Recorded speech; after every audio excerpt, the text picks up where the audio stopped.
got to start recording. Now, okay, now we're recording. Let's hope the sound is working. So the SNAP group has been met. This is the fourth meeting, I think, for the SNAP group, over a little over 2 years. We're really working on three primary products. One is, what is the status of assessed fisheries around the world? And the second is, what's the relationship between management actions and the outcomes? And the third is the relationship between science advice, total allowable catches that are set, and what actually happens in the catches. Okay. Why didn't that go down? Okay, come on, Norm. Oh, I got to do this. Okay. This is a picture we took of our group that was a combination of the NC SNAP group, the RAM Legacy group, and the IFIN group. We took that yesterday. Our group is synthesizing a whole bunch of data that has been collected by thousands and, in fact, probably tens of thousands of people. And we've got to recognize that we wouldn't know what was going on in fisheries if we didn't have all these people out there doing what are often very hard jobs. So many of our involvement in this was motivated by a paper that appeared in 2006 that said that if current trends continue, all fish stocks will be collapsed by 2048. Many of us who worked in what we thought were sustainable fisheries didn't believe it, and in the end, the lead author on that report, Boris Worm, and I got together to try to understand why we had such different perspectives, and we put together this group, which was very simply sort of the predecessor to the current SNAP group, to say, okay, what's really going on in fisheries, and why do we have such different perceptions? And in 2000, and what we immediately, Boris and I both agreed that all fish were gone by 2048 was using the trends in catch as a measure of the health of fish stocks. And we both recognized that there are many cases where catch was declining, not because fish were disappearing, but because fisheries management was being more stringent, or in many cases because the taxonomic classification of catch was changing. And what we really needed to look at was abundance data. And so we started assembling abundance data. Oh, I promised to time myself, but I somehow forgot that. Abundance data from two sources. One was scientific surveys that many fisheries agencies collect around the world, and the other was scientific assessments that scientists in agencies around the world perform that merge all sorts of data, survey data, but catch at age data, length data, sometimes tagging data to assess the trends in status. And in 2009, this group produced this paper, Rebuilding Global Fisheries, that showed, much to the surprise of many people in our group, that for the places we had data, fish stocks weren't on average declining, but appeared to be stable at the time, either whether we measured it from scientific surveys, this is the year, or from assessments published by scientific agencies. And since that time, we have maintained and expanded this database on fisheries assessments. It's called the RAM Legacy Stock Assessment Database, and we have, for about 6 years, it's been maintained at the University of Washington with funding from a number of fishing companies in the Northeast Pacific who pay for the database manager. And we have just have a new release of the data, substantially updated, that now gives us pretty good coverage of the world's fisheries. So in this map, the size of the circle for each country or region represents the catch landings from that region reported to FAO, and what's shaded in green is what proportion of that we have covered in stocks in our database. And what you see is that for North America, for Europe, for much of South America, New Zealand, Japan, and to some extent, and Russia to some extent, we have pretty full coverage. What we don't have is really anything from tropical Africa or Central America, although Mexico's on its way, and but the big gap of really big fisheries in Southeast Asia. And what you see in this region, the only little green slices are high seas tuna fisheries that those countries catch that are assessed by international organizations. So what I emphasize is that when you look at world fisheries, it really depends upon the size of the stock. In the FAO catch database, there are about 20,000 country by taxonomic units of catch. And, but most of those are tiny. And what we've done here is taken them and sorted them in order, and then I've shown breakpoints. So there's about 7 stocks of over 1 million tons average landing, and those stocks constitute about 30% of global catch. If you go up to 100,000 tons of annual landing, you've got about 70% of global catch. You get 90% with stocks over 10,000 tons, and you get like 98% with stocks over 1,000 tons. So there are 17,000 stocks out there, quote stocks, that are very, very tiny. Some of them will be important to local people, but in terms of global food supply, the action is actually in a few hundred stocks. And we've concentrated, well, we've concentrated our effort on those because those are the ones that are most likely to be assessed. So if we look at the coverage of the RAM Legacy Stock Assessment Database, this is the number of marine fish stocks that where we have data on their abundance, and we peak out at about 800 stocks now. And if we compare that to the FAO reported landings, this is the stock of those in RAM Legacy, the total catch of stocks in RAM Legacy, and this is the total catch reported to FAO. And if we do that as a percentage, we now have over 50% from about late 1980s to about 2010. We have over about 50% of global fish landings. So it's good news. We actually have a lot of the world's fisheries covered, but we also are missing half the world's fisheries. So everything I'm going to talk about from now on is going to just cover what we know about those 50% of stocks. I'm going to skip that slide. So now I'm going to give you a blitz run through for a bunch of specific regions, and what you're going to see is the trend in biomass first, and then the trend in fishing mortality rate. Haven't got any units, this is all relative. And so this is Atlantic Ocean tunas, declining from 1970 to about 2005, and then starting to increase. The size of the circles is proportional to how many stocks we have in the database. You see Atlantic Ocean tuna's fishing mortality rate rising and then starting to decline about mid-1990s. If we look at Australia, abundance generally declining, fishing mortality rates increasing greatly in the 1980s. Canada East Coast, this is the famous groundfish collapse in eastern Canada, and some rebuilding since then. Fishing mortality rates in eastern Canada were reduced greatly after the collapse. Western Canada, abundance going down, maybe starting to an uptrend now. Fishing mortality rates have been declining strongly in the last few years. Europe, non-EU, so that's Norway, Iceland, Faroe Islands, and Atlantic Russia. You see abundance has been rebuilding pretty strongly since about 1985. Fishing mortality rates have been continuously declining since about 1985, or even before. European Union, have very good sample size from there. Stocks declining, turning around about 2000 and starting to rebuild on average. In each case, this is the median stock abundance.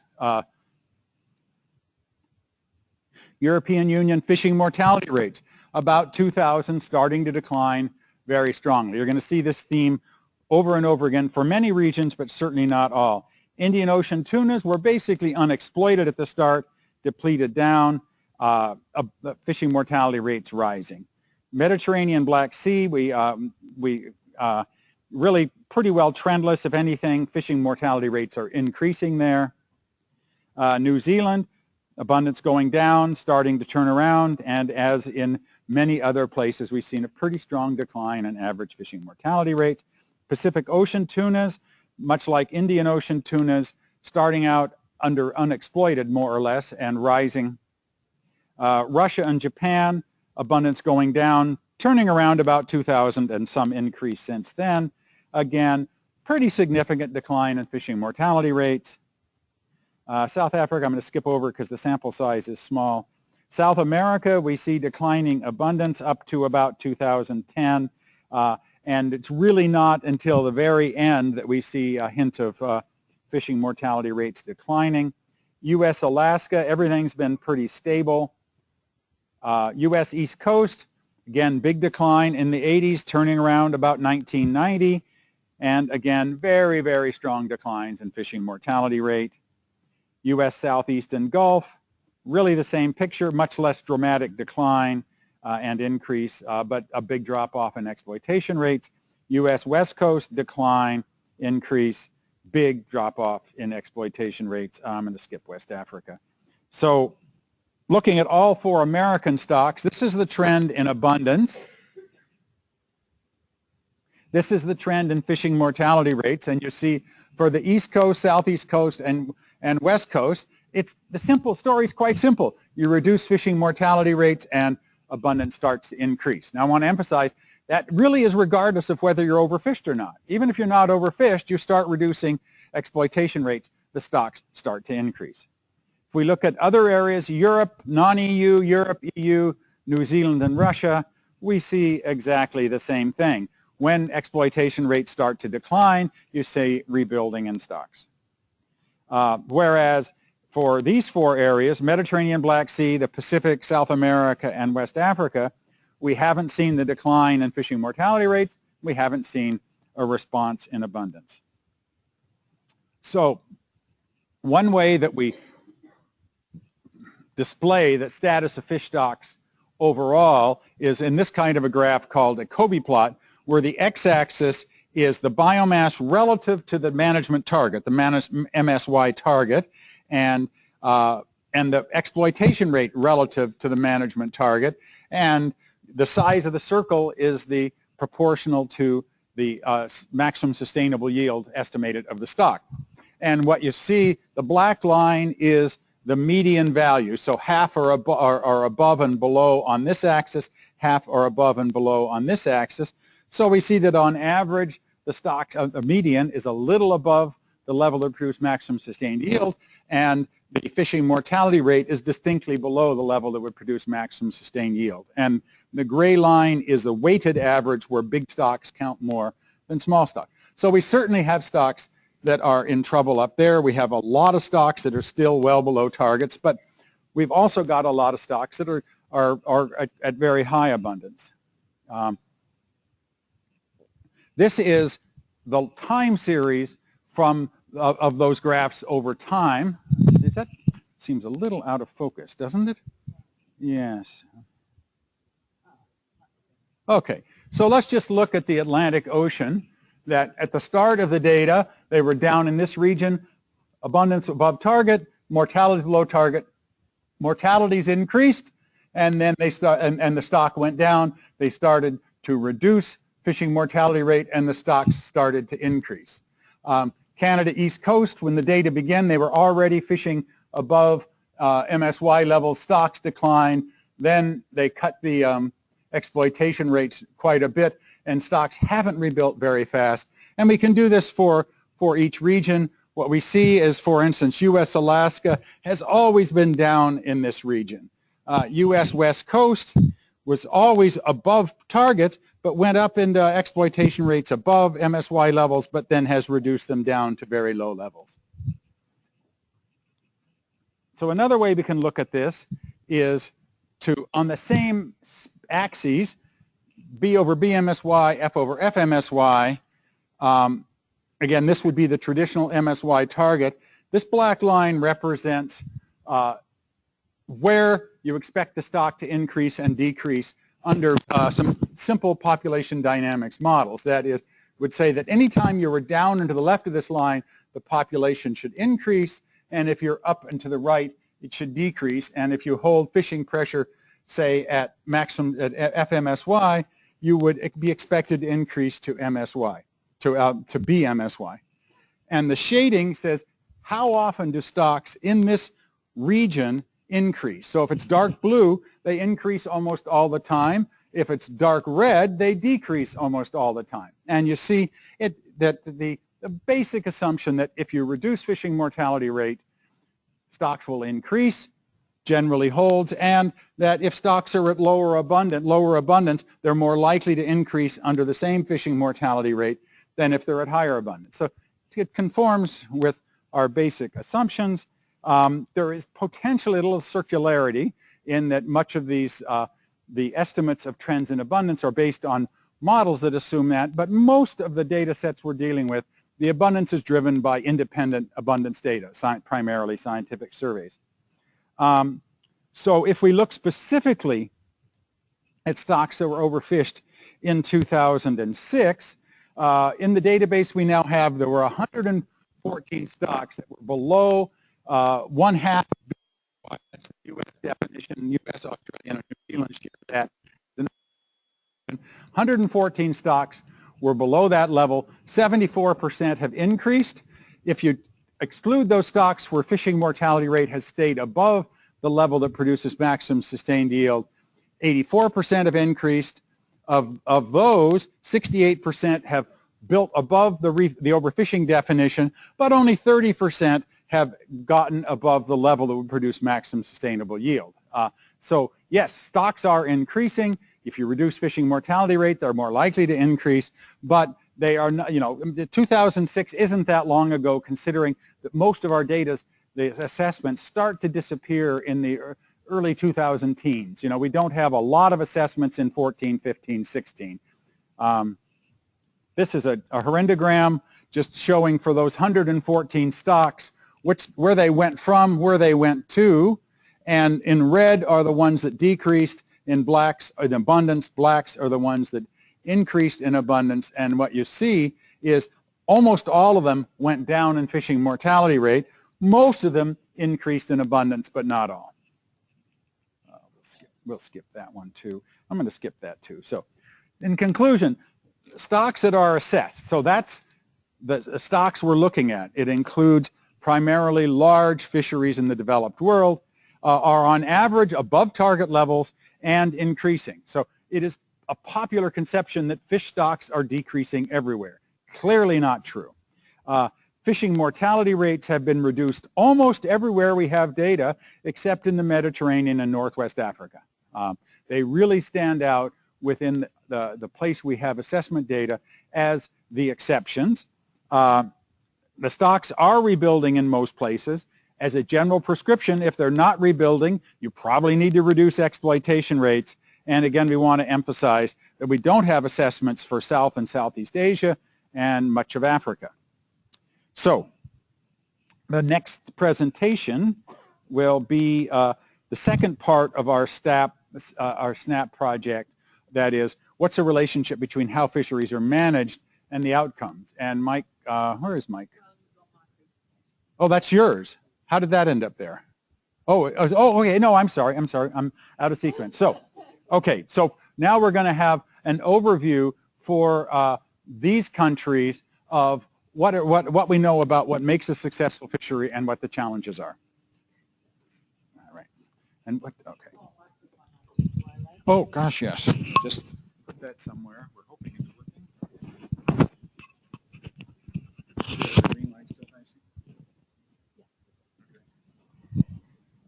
Okay, I'm Pamela Mace, speaking on behalf of the countries listed there. More than that, really. I'm speaking on behalf of countries that have quite well-developed infrastructure for fisheries management purposes and tend to have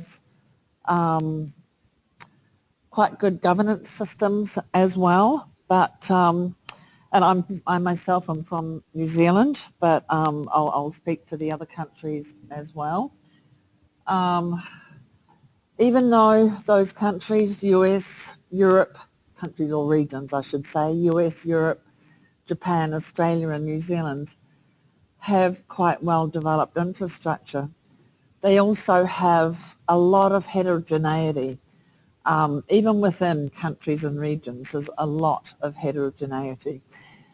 You've got huge differences within regions, within countries, in the diversity of species, in the scale and value of fisheries, and in the degree of dependence of coastal communities.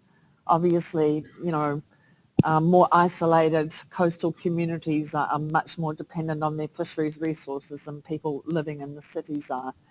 And even some of the examples, for people from the US, you've got huge differences in both what we can say about the status of stocks and our ability to assess the status of the stocks between, say, Alaska, which has a lot of large fisheries that are based on, you know, a small number of species, as well as, you know, fisheries based on some multi-species situations as well. But you get to the Caribbean and you have lots of species that are caught together, making it very difficult to assess them.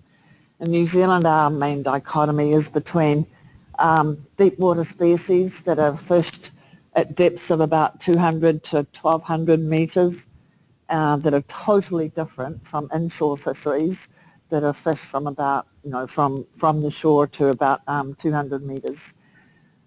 Europe, of course, is highly diverse as well. You've got situations of highly managed fisheries contrasted with small-scale fisheries with lots of participation. And the next graph will show you that heterogeneity for Europe. So, and can you read that? Or is that out of focus still? It's out of focus, but it's small font. Yeah. Yeah. Anyway, we'll compare the Baltic to the Mediterranean. So the Baltic relies on a relatively very small number of species for quite a large percentage of landings, whereas in the Mediterranean you've got 40 species before you get to 85% of the landings. So again, the more species that are mixed together, the harder it is to both assess them in a scientific way and to manage them. And also one of the other differences in Europe that will apply to other countries as well that's quite interesting is the extent to which countries produce fish protein versus the extent to which they consume. So you've got countries like Iceland at the top there that produces quite a lot more than it consumes. Down at the bottom, Belgium catches, and Germany for that matter, catch hardly any fish at all, but have quite high consumption rates, quite high per capita consumption rates.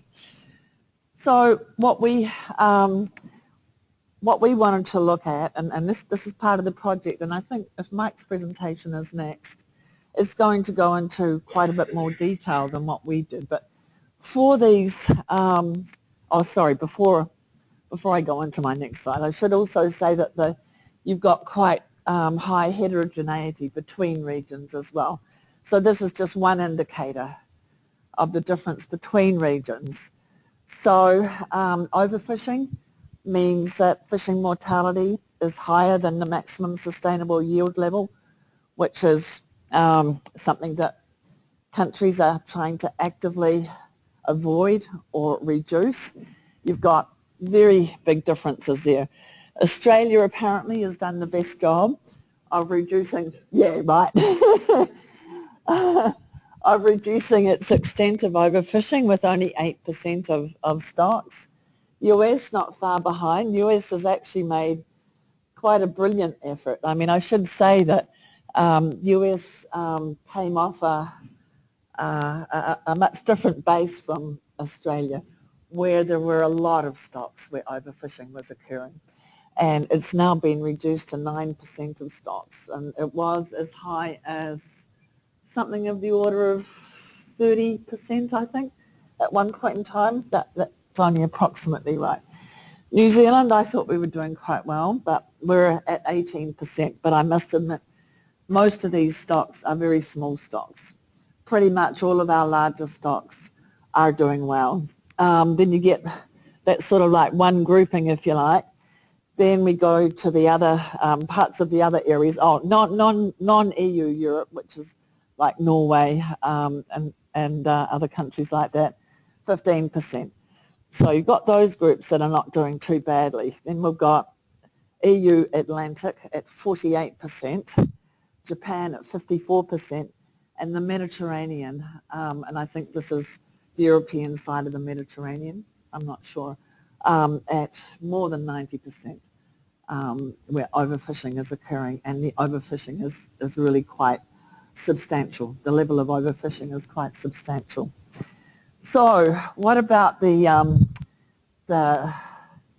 stocks where overfishing isn't occurring? What makes systems, fisheries management systems, successful? And as I started to say before, the next talk I think will go into this in a lot more detail. This is quite high level. What do they all have in common? So minimise fleet overcapacity. So don't have a situation of too many boats chasing too few fish. So basically get your catching capacity down to the level of productivity of the stock. Strong governance is absolutely essential, and that consists of effective legislation that has teeth, and effective enforcement, and also some accepted allocation mechanism. There are lots of different management systems that will work, that have strong governance. So one of the ones that is being used in the developed world quite a lot is incentive-based frameworks such as catch shares. But that's not the only one that will work. There are lots of others as well. You need regular monitoring of stocks, or at least that's something that we think is a common factor in well-managed fisheries. Reference points, MSY-based reference points or other reference points that define areas where you want to be and areas where you don't want to be is quite essential, we believe. And another factor is to have the industry and other stakeholders engaged in the management system, because if you don't and you make up rules that are not going to work for them, then essentially your system's not going to work. You've really got to work with the industry and also other stakeholders to make have a system that works. Actually, I'll go back and I'll just talk about New Zealand's biggest fishery. I'll just give an example from New Zealand because, of course, that's what I'm the most familiar with. Our biggest fishery is hoki, and I'll just mention how these factors relate to our hoki fishery. In Australia, you call it blue grenadier, which I think is in many ways a nicer name than hoki. So we've never had overcapacity in the hoki fishery. Because basically when we declared our exclusive economic zone, we built up capacity. The fishery only really started in the late 70s, early 80s. So that was not an issue. Strong governance, yes, we've got an individual transferable quota system, and we've got an at-sea observer program, and we've got really what some people would call draconian penalties for breaking the rules, for going over your quota. And the quota is allocated between individual fishermen. And we don't have, because it's a deep water fishery, we don't have the conflict between recreational and commercial fishers. So no recreational fishers and no indigenous fisheries either. We do stock assessments every year for hoki, and we have surveys every year, fisheries independent surveys. We have MSY-based reference points. Currently, we are well above our target reference point. In fact, our target reference point biomass is defined as a range, and we're well above the top end of the range. And actually, industry is saying they could take a TAC increase, total allowable catch increase, but they don't want it. And industry is heavily involved in both the collection of data and in all of our science working groups are open meetings, and industry members come along to those, and they're heavily involved in the whole management process as well. What are the issues and challenges that people or that fisheries scientists and fisheries managers in developed countries face? Well as that sort of heterogeneity in terms of diversity and number of species and so forth, we've got heterogeneity of fisheries interests and different fisheries groups, whether it be large commercial vessels, small coastal commercial vessels, recreational, customary, environmental, NGO, tourist operations, divers and so forth. Lots of different interest groups, but all have different objectives that are usually or often in conflict with one another. Allocation amongst user groups, the user groups I just mentioned, and particularly commercial versus recreational. In many areas, the recreational fisheries are getting to be almost as large or larger than the commercial fisheries, so there's conflict there.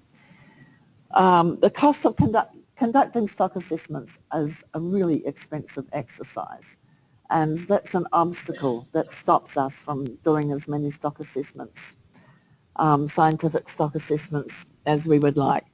Managing mixed species fisheries, as I said, the more species that are caught together, the harder it is to manage them, for each individual species in the complex. Dealing with the complexity of fisheries systems, especially in those data-poor, species-rich systems, such as in the Caribbean and the Mediterranean. We need accurate at-sea monitoring so that we have information on all, on the total fishing mortality, what's taken on board, what might be discarded, dead, interactions with other species, and so forth. We need to put fisheries into an ecosystem context, which is something we've been talking about and writing about for 20 or 30 years now, and we've still got a long way to go to make good progress there. Dealing with regime shifts, particularly shifts that are caused by climate impacts, such as in the marine environment, it's warming oceans and ocean acidification, and we already have noticeable changes in the distribution of species. I never really thought about it before, but it's a particular problem for European countries, where different countries have different allocations, and the fish distribution is, the fish are moving from one country's jurisdiction to another, and it's creating lots of issues with allocation. We have a shortage of infrastructure in some cases, and in particular a paucity of quantitative scientists, quantitative fisheries scientists. We also have lots of competing uses for ocean space, such as oil and gas exploration, minerals exploration, ocean transportation, fisheries, commercial, recreational, and aquaculture as well, which I haven't mentioned in this talk, and a number of other things. This is my last slide. What do we need to do to move forward, and what are countries and regions such as the US, the EU, Japan, Australia, New Zealand, and I could include Canada in that mix, but we didn't have anyone from Canada in our particular working group this time. So we need to do multi-species assessments and management for mixed fisheries, for those particularly small inshore trawl fisheries, inshore finfish trawl fisheries, I should say. And we might need to explore alternative management mechanisms for those fisheries as well. Developing multi-species models, again, there are some that have been successful, but there's a lot of work to do in that space. We need improved mechanisms for bycatch avoidance, that's avoidance of seabirds and marine mammal bycatch. We need to develop prioritisation mechanisms for assessment and management. Where do we put our limited resources, particularly having a lack of fisheries scientists and a lack of funding to do assessments on absolutely everything. We need to integrate assessments and management with climate models, particularly with climate change being an issue. Conduct at-sea electronic monitoring to make it more cost-effective to monitor everything that's going on in fisheries. Design and implement marine spatial management systems to deal with this multiple use of oceans. And we need to educate the public, and including the academics, about the status of fisheries resources. The interesting challenges that this field offers and the exciting career opportunities, and that's to deal with the issue that we have a paucity of quantitative fisheries scientists. So we know that there is, I think, quite a big misconception amongst the public, the media, and some academics, not those ones at the University of Washington School of Fisheries, actually, but some others, that fisheries are in a very poor state throughout the world. And it simply isn't true. Fisheries are in a poor state in some parts of the world, but particularly in developed countries, they're doing very well. And you'll also hear later about some of the other areas that perhaps wouldn't be characterised as developed countries that are also making a lot of progress. Things are getting better all the time in fisheries, so I believe. Thank you. Okay, thank you, Pamela. So who's next now? Mike, okay. Next, oh yeah, let's give that to Mike. That on it. So Mike Melchuk is a research scientist at the University of Washington, doing much of the analysis for the SNAP group and data management. So, all right. Thank you. Ray talked a lot about how different regions have different trends over time in stock status. There is also a lot of variability within regions, as Pamela mentioned. Pamela also described many aspects of management systems. What we want to do in our working group, what we've been doing for the last couple of years, is to take a detailed look at how different aspects of management systems might affect stock status. So stocks are typically assessed at a biological unit, typically by government agencies. What we've done is to collect information about the management systems of those same stocks at the same level as they're assessed in order to properly pair them up and ask how different aspects of management might affect their stock status. Here are a few examples of the different attributes of management systems that we've been collecting. In the recent period, over the last 5 years or so, we've been collecting information about targeting status. Some stocks just are not targeted all that well, therefore we wouldn't expect to be catching very many of them. Maybe they have low economic value. Maybe there are other constraints, such as bycatch caps, on how many can be caught. We're looking at differences between single and mixed species fisheries, looking at how well stocks are monitored and what kind of enforcement is present and whether that's able to limit fishing mortality rates. We're looking at whether there is enough illegal or unreported catch such that management agencies are not able to properly regulate fishing pressure. We're looking at the presence of industry associations and whether those are able to provide some collective action in the management process. And similarly, we're looking at the level of stakeholder involvement in making management decisions. And with those decisions, we're looking at the level of transparency. So we're trying to cover a wide variety of aspects of management systems, from very detailed questions about how regulations are established to more of the wider industry level questions. Some of these involve questions about the industry structure, how many processors are involved, how many harvesting companies are involved, how many cooperatives there are. And we intend to look at whether these different aspects affect stocks. We're looking at how catches are allocated. by sector. That gives us a snapshot view of how systems currently operate. In addition, we've collected a little bit of information about historical changes over time. We've looked at how or when surveys or stock assessments or harvest control rules were first implemented. This might allow us to track changes over time by seeing when these various instruments began and how that might change stock status over time.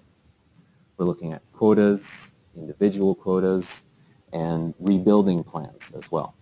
I'm just going to go through a couple of examples showing you regional variation and variation among stocks in some of these attributes.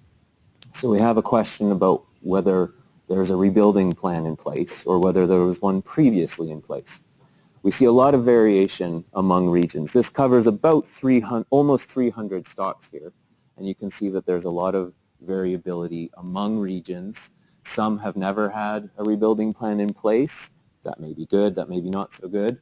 Others have most of their stocks currently or previously under a rebuilding plan. There's some variability among regions in whether illegal or unreported catches are considered to be low enough that the management agency can still effectively regulate fishing pressure. Some regions have a lot more illegal or unreported catch for their stocks than other regions. We're looking at the breakdown of catch into different sectors, including recreational sectors, foreign fleets, ITQ systems. This synthesizes a couple of categories in looking at the proportion of catch that's under limited entry systems, and that might include individual quota systems. So if there's some kind of cap on the number of licenses or the number of boats, the number of entrants into the fishery, that might have some stark contrast to open access systems in terms of impacts on stocks. Here's one example of variability in when quotas first came into play for different regions and for different stocks within each region. Each symbol here shows one particular stock, and there's a lot of variability in when total allowable catches came into play. We can treat this as a hypothesis. Maybe total allowable catches have some impact on fishing mortality rates or on stock biomass. We can address that with statistical analyses, and Maite Pons will give us an example of that with tunas. Okay. That's it. Okay, thanks, Mike. Who's next? Maite is next. Then Maite. Maite Pons is a PhD student at the University of Washington, doing a thesis primarily on tuna fisheries. Yeah, so I'm going to be talking about the stock status and management in the high seas. And when we are talking about the high seas, we are referring mainly about tunas and billfish, large commercial tuna species like bluefin, big-eye yellowfin, albacore, but also billfishes, which include swordfish, some marlins, spearfishes, and sailfish. So this is a similar plot of what Ray was showing before. You can see how the biomass of these 4 stocks together have been declining through time, but you can see an increase in biomass in the last between 10 and 5 years. Of course, the picture is very different for each stock. You have like very low biomass for some bluefin tuna stocks and very high biomass for albacore. You cannot see the lines there, but. And why is this biomass increasing? That is because there has been a decrease in fishery mortality through time. So you can see here the fishing mortality reducing in these last 10 years or so. So when we saw this in my dissertation or by the group, we start asking, well, which are the management measures that are producing this decrease in fishing mortality? And we analyzed different management measures that I'm showing here. For example, the implementation of total allowable catches or TAC, fishing capacity limits, seasonal closures, minimum size regulation, or other kind of catch restrictions. And what we found in some statistical analysis is that the most important in reducing fish mortality and increasing biomass is the implementation of TAC. By far, in relation to the other management measures that have been implemented in tuna fisheries. And you can see this very clear in this COVID plot. So you can see the beginning of the arrow is where the TAC were implemented, and the end of the arrow is where we are today.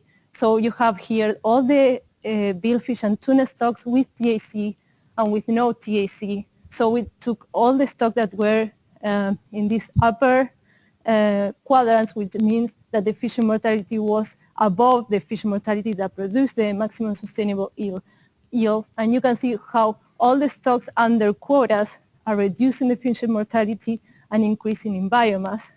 And for these ones, some of them are reducing fish mortality, but even some of them, like sailfish, for example, are increasing fish mortality and reducing biomass.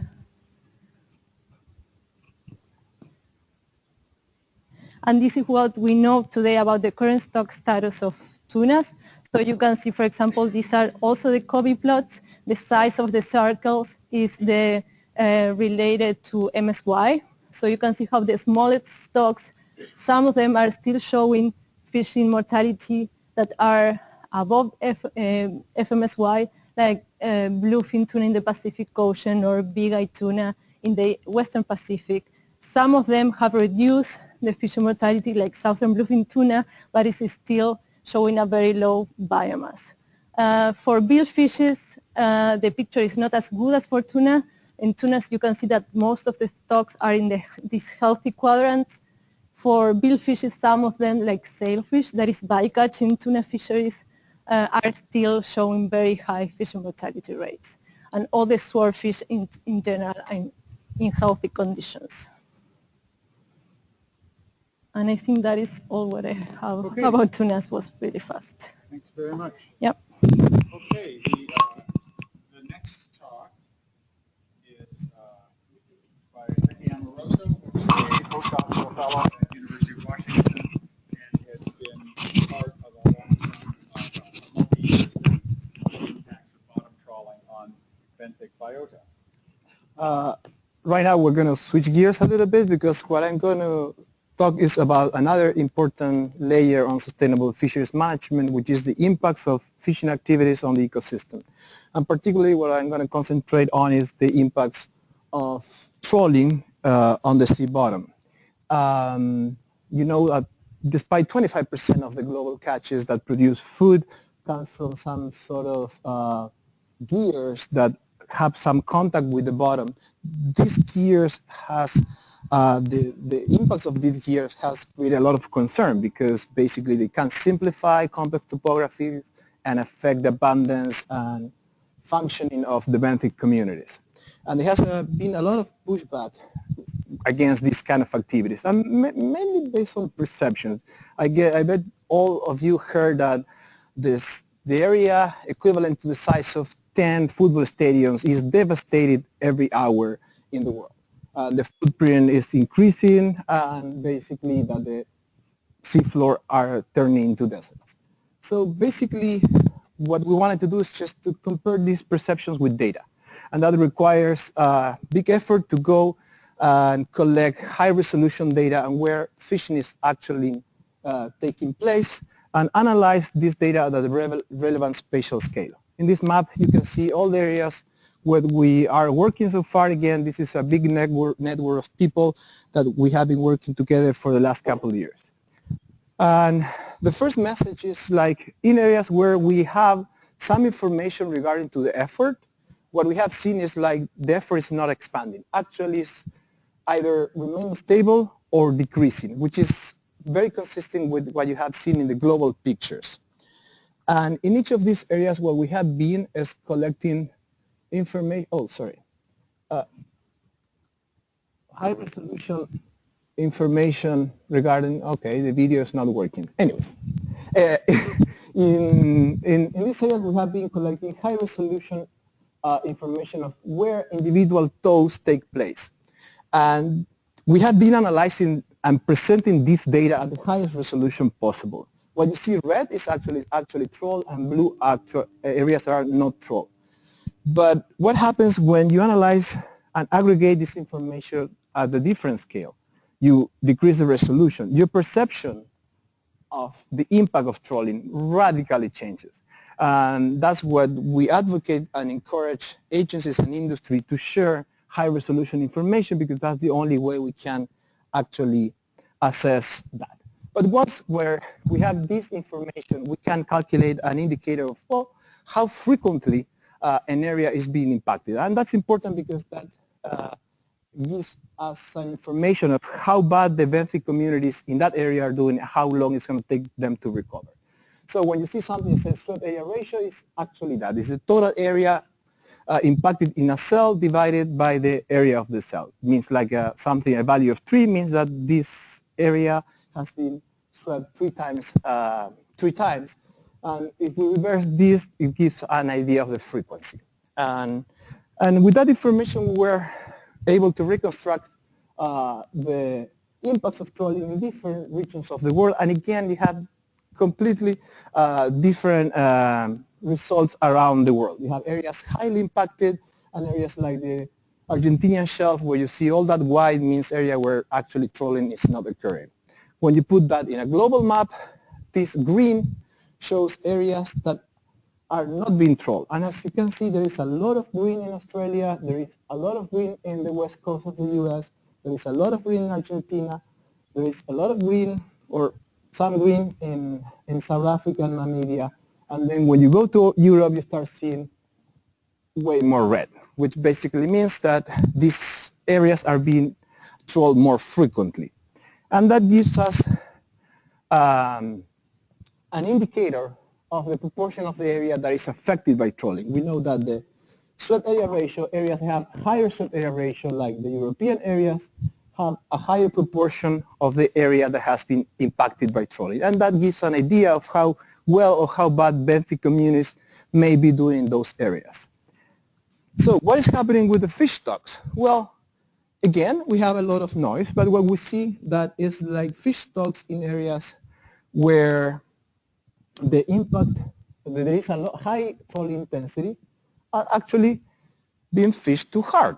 And in areas where we have low impact of trolling, those stocks are being harvested at relatively low fishing mortalities. And that's a good news, because that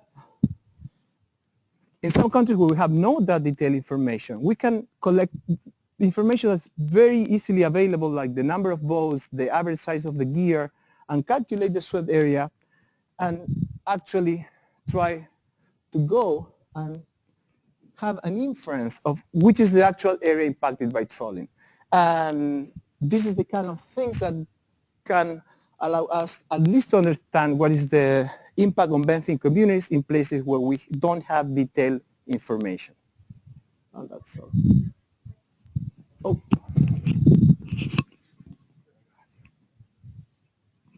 You. Okay, this is going to be a quick report on another project we've been doing on the impact of fishing forage fish. I guess I should, in all fairness, I should time myself too, shouldn't I? Yes. On the impact of fishing forage fish on their predators. And forage fish are clearly important. They're the largest fisheries in the world. They provide about 50% of global fish inputs into aquaculture. The other 50% comes from byproducts. The forage fish are important elements of the food chain, and there have been 2 recent papers suggesting that there are strong impacts of fishing forage fish on their predators, and making some fairly strong recommendations about how these fisheries should not attempt to do anything near maximize yield from the fisheries. So a group of us has been looking at this in some detail. We recently published this paper. And the first thing we did is we just we confined our explorations to U.S. fisheries. And the first thing we did is just look at the empirical relationship between the abundance of forage fish and trends in abundance of their predators. And what we found, quite interestingly, was there was no relationship between the rate of increase of the forage fish and the abundance of any, the rate of increase of the predators and the abundance of any of the individual predators, we know from other data that there are some significant relationships in other places, but we have not found any in the U.S. One of the critiques of the earlier work that made the rather strong recommendations was they were all based on very simple models, and they were models that allowed for no variability. So they said, in the absence of fishing, your forage fish will be in the balance of nature, whereas one thing that we know is that forage fish fluctuate enormously in the absence of fishing at all. And this is a recent paper that has redone on a finer scale some earlier work on the abundance of California sardines on the bottom and anchovies. That's from the year 1000 to the year 1500, and you see these stocks collapsing periodically, bouncing around, and yet the models that have been used in the past assume that this wouldn't happen, that in the absence of fishing, everything would be wonderful, you'd have lots of forage fish, and the predators would do well. Another thing that we've looked at is the relationship between the size of what the predators eat and the size of the fish that are taken by the fishery. And again, the simple models generally did not account for that. And what you see in this case for Atlantic menhaden is that striped bass, which is probably the species of most concern, the size distribution taken by the predators, by the striped bass, is much smaller than the sizes taken by the fishery. And the fishery effectively has no impact on the abundance of menhaden in this size class. There's no empirical relationship between the recruitment to the Atlantic menhaden fishery and the size of the spawning stock over the range that's been seen. Whereas for, say, Atlantic bluefin tuna, there is an overlap between what bluefin tuna are taking.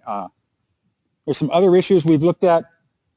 As mentioned, fishing appears for forage fish to have very little impact on recruitment. Almost all the variability in recruitment appears to be natural variation.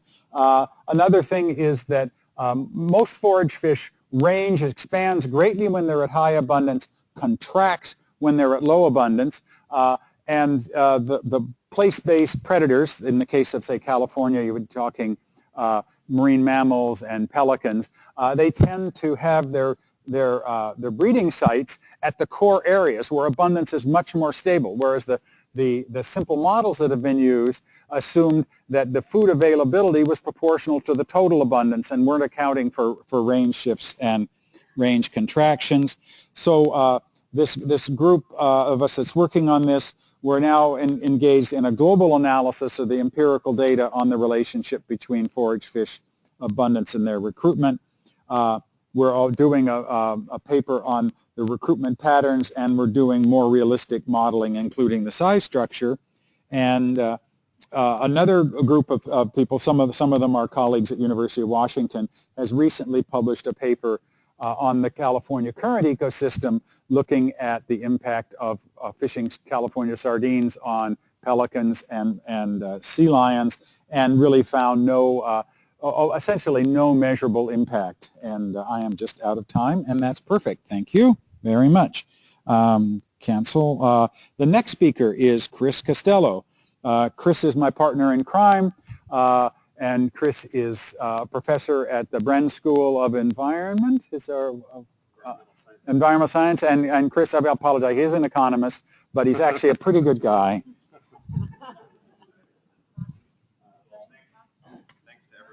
Oh, microphone, sorry. Yeah. Just clip it in there. Oh, press the button. Okay. So you've heard a lot today about, big data sets that have been built and analyzed to try to, assess the status of fish stocks and look at trends and look at what kind of management attributes have effects on those trends. A number of us on this team are also looking into some sort of new or novel data sets that are more real-time, you might call them big data, to start addressing new questions that, even 5 years ago we couldn't even think about addressing. And I'm going to give you a couple of examples of that sort of analysis using a new platform of data that are available to the public called Global Fishing Watch. And This is basically satellite-derived data on the location of fishing vessels around the world. And I'll show you a little bit more about that in a second. This is just one of these platforms, and there are a couple of others out there that we are also using, but I'm just using this as an example. So this is a kind of just a, well, it's a little movie of actual data that come from this Global Fishing Watch platform, where you say, what time frame you're looking at, and it will show you the global fishing activity around the world from a subset of fishing boats in different parts of the world. I should say there are lots of limitations to these data, and they're constantly being improved, so this is by no means the end of the story. This is really just the beginning of the ability to use these kinds of data. Basically, these data cover very large fishing vessels using a system called AIS, which was initially developed to keep fishing vessels from hitting each other, or actually shipping vessels mostly. But fishing vessels also use AIS, at least the large ones, and this system picks them up and then tracks them. So what can we do with these data other than just get mesmerized by the movies that I just showed? We can make maps of total fishing effort and get a sense of, what are the lightly fished parts of the oceans, what are the really heavily fished parts of the oceans, and then start asking, okay, how does that correlate with different factors, or can we think about different types of fishing effort in different parts of the ocean? And what we've tried to do here is develop something called a neural network that looks at a given fishing vessel's track and tries to figure out what kind of fishing vessel it is based on its characteristics and how it behaves, and then to classify fishing boats as longliners, as trawlers, as purse seiners, etc. We can also look at who fishes where. So, for example, I'll ask you the question, how many countries did China fish in last year? If you look at the exclusive economic zones of all 200 or so countries around the world, how many of those were fished by China compared to, let's say, how many were fished by American vessels? So we can answer those sorts of questions using these data. But we can also do analysis of policies. We can say, well, when a policy went into place, what were the effects of that policy on fishing effort? This is also an example from China where, the main way that China regulates fisheries is to use a closed season in the summer months. And that's anywhere from 3 to, I think this year, it's gone up to 4.5 months of closed season. So what we've done is we've just drawn a blue bar during the closed season, and this is fishing effort picked up by those satellites by Chinese fishing vessels in Chinese waters. And you see that as soon as the closed season goes into effect, fishing effort drops down dramatically. It opens back up, fishing effort builds back up, and so forth. You'll also notice another point, one day actually, every year where fishing effort goes almost to zero, and that's the Chinese New Year. And that's something no one, really ever knew about until these data came along. We did a similar analysis in Indonesia, where you may have seen that the Minister of Fisheries there kind of famously blew up a bunch of vessels that illegally were fishing in Indonesian waters.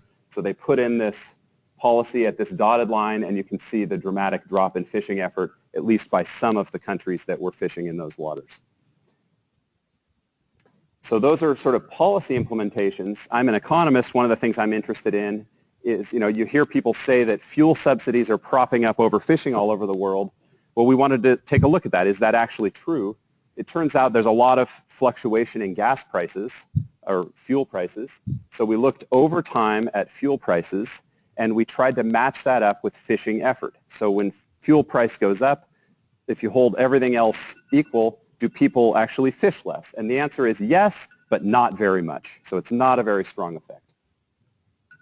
That's my last slide. So that's just to kind of give you a sense of these big data, new data that we can use to answer some of these questions. Jim, Okay, thanks. Where's Jim? Next speaker is Jim Cannon. Jim is the Yeah, it's close enough for James. foundation. I didn't realize that. You gonna ask me for money? Of course, yes. I hesitate to tell you I'm also an economist, Ray, but given how you treated Chris. Knowing Ray well, I thought I'd just send him like a bazillion slides and then skip most of them. So I'm going to talk about fisheries improvement partnerships, which are a very specific tool that came about roughly 2002, the very first one, working with the McDonald's supply chain to engage their suppliers in fisheries policymaking, specifically in the Eastern Baltic in that case, and now extends to over 110 or so fisheries worldwide. FIPs, as we call them, the question is how do you evaluate them? And I think they need to be evaluated on their intent. They are not there to celebrate good fisheries, despite what you may have read. The ones that were created were there to fix big serious problems in commercially important fisheries that have been part of supply chains for a very long time. And so you're not going to see an improvement out of a FIP on something that's already quite good. What we should see is improvement in the red criteria, if you will, where if there's serious overfishing going on, if there's no harvest control rule, if there's a lot of illegal fishing. Those are problems that we would expect the FIP, the FIP, to focus on. So what we wanted to look at were specific aspects of fisheries status. The data does come from FishSource. There's some confusion about what these scores show. If you think about them as simple indices, one of the scores is about the status of stocks. It is simply B over BMSY translated to a common 0 to 10 scale. There's nothing particularly fancy going on here. The harvest control rule, the management precautionary, is asking how far does that mandate fishing mortality drop at low biomass levels, which is a reasonable indicator of how precautionary is the management. A lot of discussion about TACs here and what are useful, look like good determinants of fisheries management. This came out of work that we did between 1998 or so and 2002, starting with Unilever and then with McDonald's, over looking at what had seemed to be good determinants of successful fisheries management in whitefish fisheries. We looked at Alaska, New Zealand, Iceland as examples of success and asked what were the key issues. The presence of a harvest control rule, fisheries managers that actually follow scientific advice. That might sound extraordinary in a North American setting today, but in a European setting as late as 2003, we would regularly see managers set double, triple quotas above what the scientists were advising. So I don't want to get into the details of the scores other than to assure you that they are translations of standard fisheries science data to a 0 to 10 scale. This just tracks one of the scores, fisheries biomass, relative to the biomass in the fishery, and you can see that they match pretty well. Where am I going here? So there's a bunch of stuff here about how many FIPs are in the study, that they are representative of the samples. I just want to dive into results. Here we're looking at the presence of a harvest control rule. What I would expect to see if the FIPs worked is that fisheries that started down here got better, and I don't care what happens up here because they're over the red starting condition. So what I care about is this. And when we plot it, we can see from all the fisheries that there's a general improvement in the FIP pool. And when we look at just the red starters, we can see that it's quite dramatically a positive impact on the introduction of harvest control rules. We have looked at other scores. In the interest of time, I won't get into that. We did, however, do one of these funky plots that said, okay, for red starters across all the data against harvest control rule, managers following advice, illegal fishing, biomass, and overfishing, how did we do? N varies because the number of fisheries that didn't have a harvest control rule, in fact, had no harvest control rule at all, was 26. The number of fisheries that were being seriously overfished was only 10.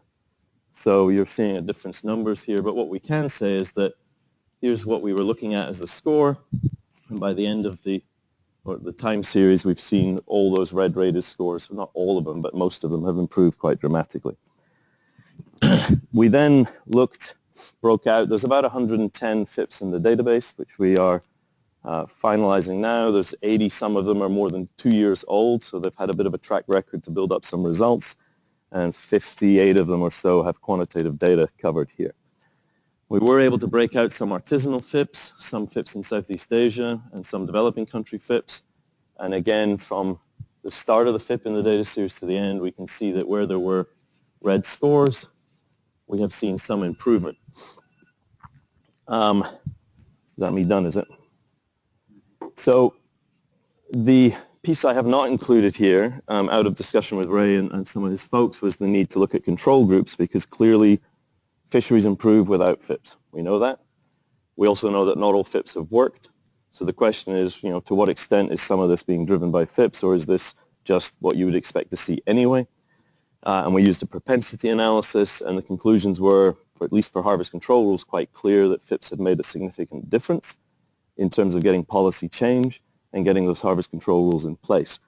The impact on biomass was much weaker, which was very interesting, and I think backs up the results you've reported earlier about reversion to norms and things like that. So we will have a paper out, I hope, fairly shortly that will provide a lot more explanation, and the database is sort of getting refined and available for shared work. Okay, thank you. Yeah. Okay, who's next? Oops. Next, oops, one more. Oh, I'm going the wrong way, am I? Oh, it is indeed Mike Melanchuk, who I've already introduced before. So tell us about another project. All right. The work that many of us have told you about before and that I told you about previously was really focused on data-rich stocks, and that's from a pretty limited number of countries around the world. What we wanted to simultaneously look at was a much simpler instrument where we could survey all kinds of countries, including developing countries, to get a broader geographic representation, maybe a coarser look at some aspects of management systems. So we designed a different kind of survey to use in parallel with the other work that was ongoing, which was based on expert survey questions, and we would ask fisheries experts from different countries to evaluate single stocks from the country with which they were familiar. These questions covered a variety of aspects of management systems. We had several questions about research and stock assessment and monitoring, several questions about management regulations and how management actions may change over time, some questions about enforcement of spatial areas of catch out on the water or on the docks. We had some socioeconomics type questions that covered a variety of aspects from stakeholder engagement to the level of industry associations in the management process. Some questions about subsidies. And then we had some questions about stock status, and these were qualitative in nature. They were meant to provide some indication, some expert opinion on how well a given stock was doing relative to target levels in the fishery. So it's not always easy. Countries don't always have the capacity to carry out a quantitative stock assessment and generate an estimate of B over BMSY, for example. But there's often expert opinion that can be used to give an indication of relatively how well a given stock is doing. We tried to get expert opinions from a variety of different respondents, including government scientists and managers, representatives from environmental NGOs, representatives from the fishing industry, academics, and outside experts such as FAO workers or workers in different organizations external to the country. So these surveys that we covered, I'll give you a few examples. Within the research dimension, we had some questions about landings data, body size or age data, surveys, stock assessments. Within management, we were interested in management plans, fishing pressure limits. All of these questions were simple. They were asking for yes, no, or partly. And the question involved, does this particular attribute, is this attribute used, and in general, is it effective at limiting fishing pressure? For enforcement, a variety of different attributes we were interested in. For socioeconomics, I've mentioned some of these. And then for stock status, these were fairly qualitative measures based on expert opinion. What we've done so far is to aggregate these answers for the 28 countries for which we collected data into overall scores for the country. So we're pooling a lot of stocks here, which had a lot of variation, and we came up with some different scores for different countries for each of those dimensions I mentioned. There's a lot of variability among countries, as we might expect, but more interesting than a ranking of countries is we wanted to dig a little bit further and figure out why there's variation around the world. What kind of factors account for this variability in this overall fisheries management index score that we observed? So a few of the factors that we considered in contributing to variation. Per capita GDP had a pretty strong influence on the overall fisheries management index score. Countries with a greater capacity to carry out research and monitoring and enforcement programs did indeed have a higher overall score on average than countries that had a lower capacity to do so. We also saw some influence of subsidies, both good subsidies and bad subsidies. So these bad subsidies are ones that enhance fishing capacity, things like fuel subsidies and vessel construction subsidies. And there we saw a negative influence where the more heavily subsidized a country's fisheries were, the worse they were overall in terms of their management system performance. Good subsidies, on the other hand, as we might expect, investment into research programs, investment into management systems, paid off. So what we were interested in doing was asking what particular aspects of these, what attributes, instead of aggregating them all into a single score, had some influence on these measures of stock status. And what came out as some of the more important attributes in influencing stock status were the extensiveness of stock assessments, strength of fishing pressure limits, and the comprehensiveness of enforcement programs. Compared to a variety of other attributes that I mentioned, these were the ones that stood out as being particularly influential. These are all scaled such that these are less desirable levels, these are more desirable levels, so fishing pressure is actually inverted from how it's normally displayed.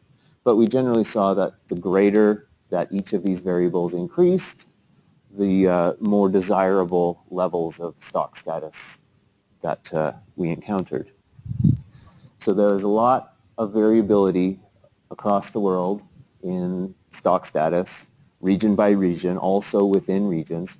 This is one way at getting at some of that, even though we don't have quantitative stock assessments for many of these regions here. There are other ways at getting to that as well, and Chris Costello is going to follow up with some research on other approaches for doing so.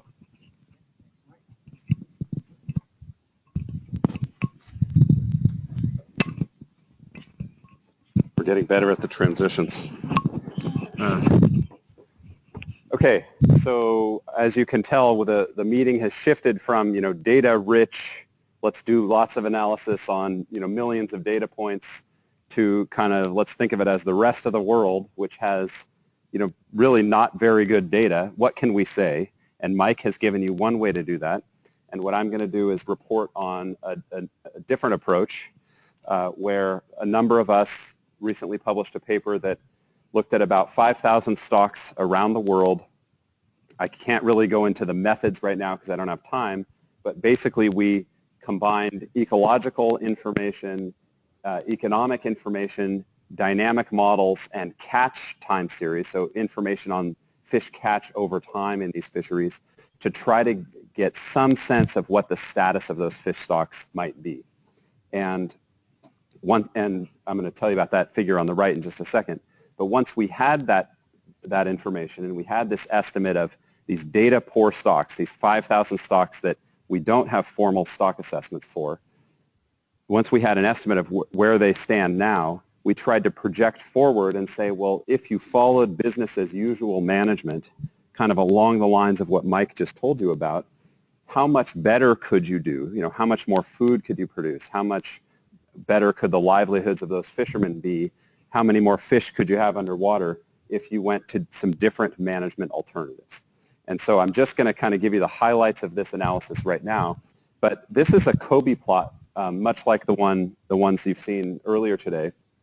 And what I thought I'd do is just point out that I drew in this blue line to indicate anything below this blue line is actually getting less food than it could under maximum sustainable yield.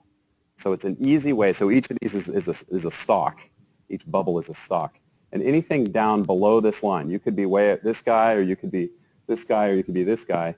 And all of these could increase food if they went to maximum sustainable yield. And all of these guys are kind of fishing so hard right now that they're catching more now than is ever possible to do in the future. So they'll have to back off in the future, no matter what. They'll decline in catch. Okay, so we created these Kobe plots of all these stocks. And the first thing I want to tell you is, the first result I want to tell you is that we compared these unassessed fisheries and their status to the stocks that Ray, started the meeting talking about, the RAM assessed stocks. And at least at that time, the data set from RAM showed that, the RAM stocks were essentially perfectly managed from the perspective of biomass, at least on average, whereas these unassessed stocks were considerably lower. If you look at fishing mortality rate, we found a commensurate result. RAM stocks tended to be kind of underfished slightly, and the unassessed stocks tended to be overfished, or overfishing was occurring. So that gave us a snapshot of where things stand now. We were then able to project forward and say what would happen under some different business as usual scenarios, or under, let's say, alternative approaches where you tried to maximize yield, long-term yield of the stock, or you tried to implement approaches that maximize fisheries profits to fishermen. And we found that under those kinds of scenarios, you actually could rebuild those unassessed stocks, those data-poor fisheries from the rest of the world. You could rebuild them in as little as 10 years, depending on the stock. Of course, it depends on lots of factors. But you could rebuild these stocks, and you could do so to create more food and better livelihoods for fishermen. We then broke that out by country and found that most of the upside that you get in the world from managing fisheries better was going to come from these unassessed countries. And I think that's going to be my final slide, other than to point out that it's not just the unassessed countries. If you look at the top 10, every single one of them is in Southeast Asia, which I think accords really nicely with what you just saw from Mike, where that seems to be where fisheries governance is, could use the most improvement. Okay, thank you. I didn't even hit the dreaded buzzer. No. I think we have Cody coming up next. Cody next. Okay. Cody Siswalski is, what is your official title? I'm an assistant, a research professor. A research professor at the University of California, Santa Barbara, but he was a PhD student at University of Washington, and that's why he's as good as he is. Well, I'm going to pick up where Chris left off, actually, and I was a part of the study that he described, and at the end of it, we were still interested in attempting to answer this question of how management reform would impact catch in the nets, biomass in the ocean, and profit or value from fisheries. And we wanted to drill in a little bit closer on the Southeast Asia region. And we were curious in particular whether or not we would get the same result if we looked at this question in an ecosystem context instead of single species models. So given that ecosystem models are a bit more difficult to set up, we selected a large marine ecosystem that has a very intense history of exploitation, the East China Sea. And many of you may know that China is the largest producer and consumer of seafood in the world. It's a bit fuzzy down here, but these are the wild capture marine catches in 2014, I think. This is China. This is the rest of the world. Those catches came up really quickly in the 80s and into the early 90s and then leveled off around the late 90s and have stabilized at 13 million tons or so. They also have the largest fleet in the world. This is the opening of the trawl fishery after the summer closure in Zhejiang province. But that's why we're particularly interested in China, because it's got such an extensive exploitation history. We modeled the East China Sea using a size spectrum model. I'm not going to go into the details. What you really need to know is that it models all of the species in the system at different sizes throughout their life cycle, and then models the interactions between those species based on a preferred prey size from a given size fish. Just to remind you, we're going to try and roughly mimic this graph in that there's a change in biomass on the x-axis, a change in profit on the y. The size of the circle is actually MSY here, but the color is change in catch. The big story from single species models is that you would get concurrent increases in all three of the metrics that we're interested in. But you get a bit of a different story when you look at it in an ecosystem context. So now catch is on the x-axis, value is on the y-axis, and the size of the circle is the amount of biomass in the ocean. And each of these circles represent a different management strategy. With the status quo, a very intense, indiscriminate trawl-based fishery that is currently taking place in the East China Sea, compared to single species management, which tailors the fishing mortality and the selectivities to the individual growth rates and maturity schedules of the stocks. And the big takeaway here is that catch would come down and value comes down a little bit as well. Biomass goes up when you implement single species management, which is basically the Western paradigm. To try and give you a little intuition behind why we think this happened, I've got a graphical representation of a size spectrum model. On the x-axis is the size of critter in the ecosystem. The y-axis is the amount of biomass of that critter. The key thing to take away from this is that to support, say, 1 kilogram of a large-sized individual or a large-sized species in an ecosystem, it requires 10 kilograms of its prey. This is a basic tenet of ecology. But when you have a very intense, indiscriminate fishery that chops off those top trophic levels, that allows the smaller sized fish to rebound, to be released from this predation, and then those larger populations can be harvested by the fishermen. And this is really exactly what you see when you go to the fish markets in China. These are 1-year-old large head hairtail that you could see an area probably about the size of this table being ushered on boats and onto trucks, stacked waist deep. They're all a year old. The majority of catch in China is a year old, and they may be this long, whereas they can grow to 6 feet long. So the takeaway for me from this was that ecosystem context is very important when we try to project benefits of reform. And I think that the great thing for me being a part of this working group is first the access to data, but now with IFIN is the ability to connect with local experts to really drill down on projects after you've done these large-scale global analyses. The large-scale global analyses are a great first step, but I think that's what they are as a first step. So. Okay, thanks, Cody. Okay, the next speaker is Lee Minier, who is from the Food and Agriculture Organization of the United Nations, and he's basically in charge of producing their annual or biannual State of World documentation. For those of you who are staying for Seafood Summit, we will be speaking in the session Wednesday from 1 to 2:15. Hi everyone. My talk is just about the state and the challenges at the global level. And when we talk about the fisheries, the first thing comes to mind probably is the fish landings. So this graph shows you the historical records of global landings based on FAO data. So yeah, before 1995, total landing that's too fast. Can we go back?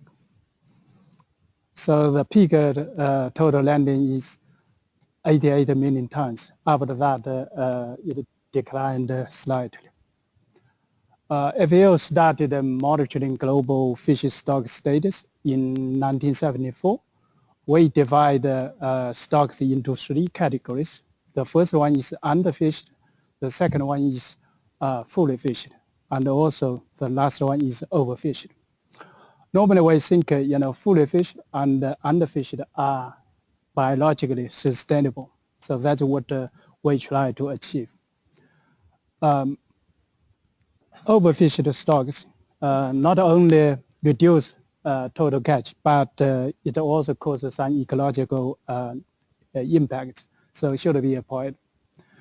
The percentage of underfished stock has been declined from 40% in early 1970s to about 10% at present. The percentage of fully fished stock is quite stable at the beginning, about 50%, but starting from 1980s, 85 or so, gradually increased. That's a sort of positive impact of global fishery management. But the proportion of overfished stock has been increased. That's a big concern for us. And also, I think it's quite a bit challenge to all of us. Let's have a look at the global fishing effort. You can see the global fishing effort has always been increasing over time. It's also worth to mention more than 80% of global fishing effort comes from developing countries, and also about 80% of global effort actually are in Asia. And if you know, the United Nations Sustainable Development Goal has a target to achieve zero overfishing by 2020. But actually, before that, I think the World Summit on Sustainable Goal also has a target to achieve zero overfishing by 2015. Obviously, we failed that. And but if we wanted to achieve the SDG goal, we definitely needed to bring the current 30% down to zero quickly.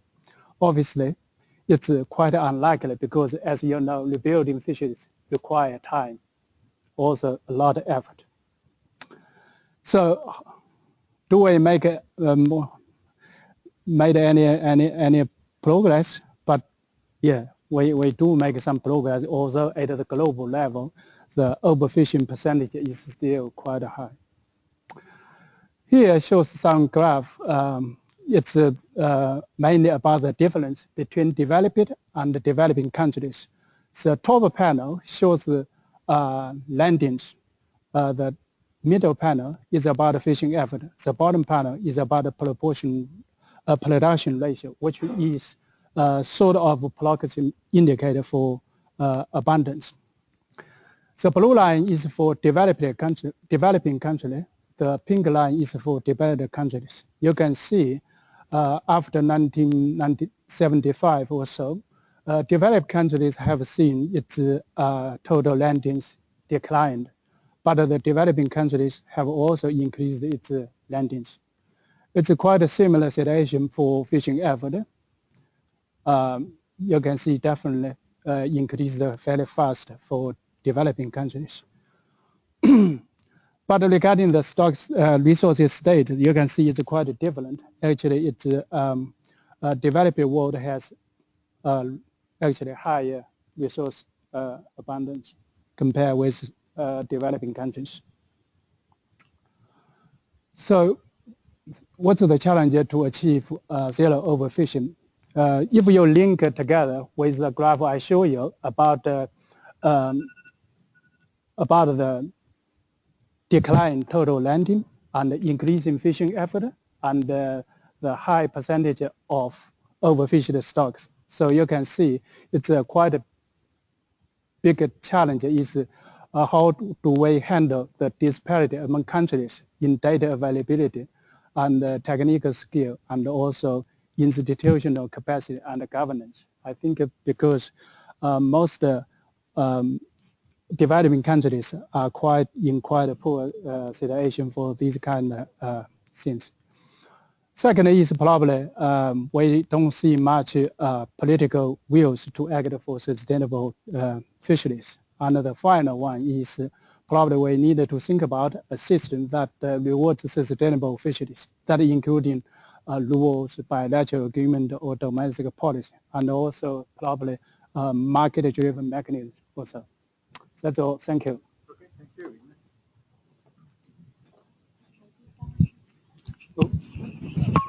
Okay, next speaker is Chris Anderson, who's a professor at the School of Aquatic and Fishery Sciences at the University of Washington. All right.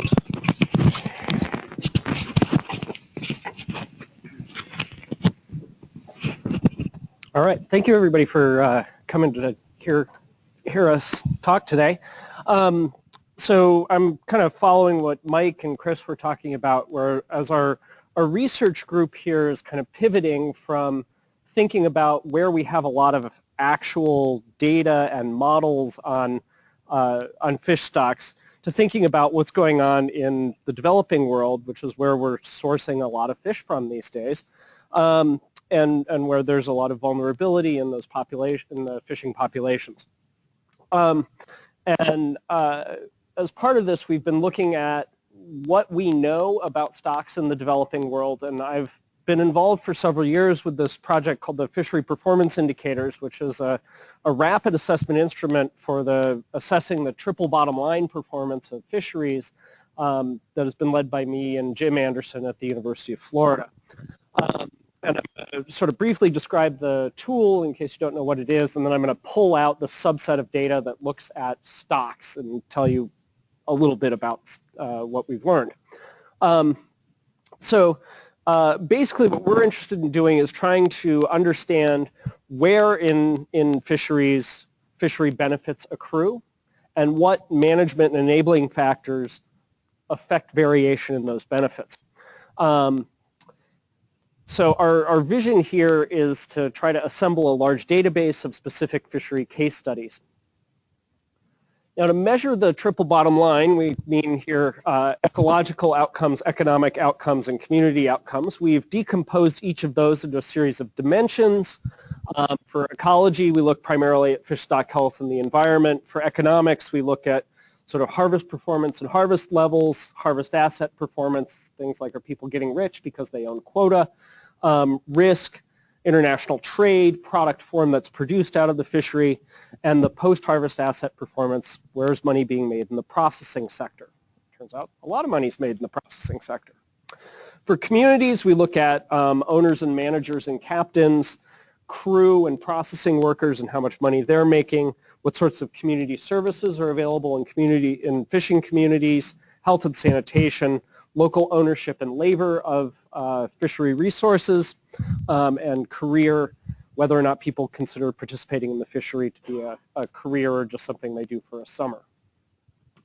Each of these dimensions we measure with several low information metrics. So just as an example to give you how we construct this, managerial return is the average of these 6 things that we measure. So for instance, a typical vessel's captain's earnings relative to other jobs, relative to the region. So is this a great job to have in the region the captain's from? The captain's opportunity cost, given his skill set, what else could he do? And the captain's social status. And then we also mix in the processing owners there. So let's turn to the fishing metrics that we have, or the stock health metrics that we have. And one of the examples is a degree of overfishing. All of our metrics are scored on a scale from 1 to 5. And here's how we typically construct one of those metrics. We'll have a qualitative statement, and where we can, we'll also have a quantitative statement to help our scorers map data, if it exists, into a score. And if data does not exist, as is the case with stocks in many developing countries, then we rely more on the qualitative description. So What happens here is that this structure allows our scorers to identify the best information source or proxy information sources, and we're able to get sort of accurate and comparable measures even in the absence of good stock assessment models. And the scorers also provide us a confidence or a quality grade with how confident they are in the numerical score that they've given. So I'm going to show you a little summary of a couple specific metrics we have. One is the degree of overfishing, which is essentially B over BMSY. The percentage of stocks that are overfished for multi-species fisheries. Whether or not the stock seems to be declining, stable, or rebuilding. And that essentially modifies the degree of overfishing. Then we're going to look at the input measures that we have on data availability, the nature and timing of biological and economic data, and data analysis, which asks how people do with this. So we go around and perform case studies in person. We talk with experts who are there. And this is the map of case studies that we have. So far, you notice that we are well represented in the tropics and in Asia, where we lack other information. And these are some graphs that relate our, at the top here, data availability scores. So this is low data availability. This is high data availability, with how healthy or unhealthy the fishery is. Down here, this is data analysis. So this is whether data is collected, and this is how it's used. Low utilization of data, high utilization of data. These are fishery stock assessments. And overall, what you see is that healthier fisheries are associated with richer data. I think that's not shocking. But we actually do have information down here at the low end. We are able to capture it. The downside is that our information scores tend to be lower quality, but not hideously low quality. So these are the average information scores given by our scorers. If data is available, then they tend to be very confident in what they're doing. If data is less available, the average score there is a B, and a B corresponds to asking our scorers to give it a B if they think that the actual score is likely to be within one of the score that they actually gave. So they're doing more than guessing. So there's information out there. We are able to capture some of it, and we hope to make it better because that seems to be associated with better outcomes. Okay. Next we have Anna. Next speaker is a tag team between you and Andrew. Okay. So Anna Parma is a research scientist at the CONICET, Argentinian Argentinian Research Council. And Neil Andrew, who will is a professor at the University of Wollongong in Australia and worked for many years as the capture fisheries coordinator for the World Fish Center in Penang, Malaysia.